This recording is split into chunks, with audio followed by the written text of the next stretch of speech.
আসসালামু আলাইকুম। আমি আপনাদের ভালোবাসার হুজাইফা আব্দুল্লাহ তাওহিদ। আজ আমরা রয়েছি ময়মনসিংহের একটি শিশু ইফতার পার্টিতে। যে দেখুন, সবাই শিশু।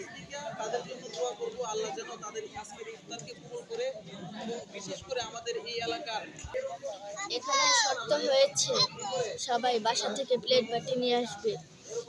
এখানে খাক বা না খাক, সবাই মিলে ইফতার করার আনন্দটাই আলাদা। আমাদের জন্য আজকের এই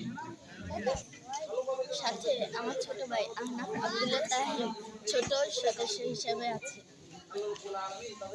ময়মনসিংহের শিশু ইফতার পার্টি থেকে আজকের জন্য এখানে বিদায় নিচ্ছি। আবার দেখা হবে অন্য কোনো ভিডিওতে, অন্য কোনো জায়গায়। আমাদের সাথে আমাদের নতুন নতুন ভিডিও পেতে এটা ইউটিউব চ্যানেলটি সাবস্ক্রাইব করুন এবং এটা ফেসবুক পেজটি লাইক দিয়ে সাথে থাকুন। আপনারা সবাই কেমন আছেন? Mami,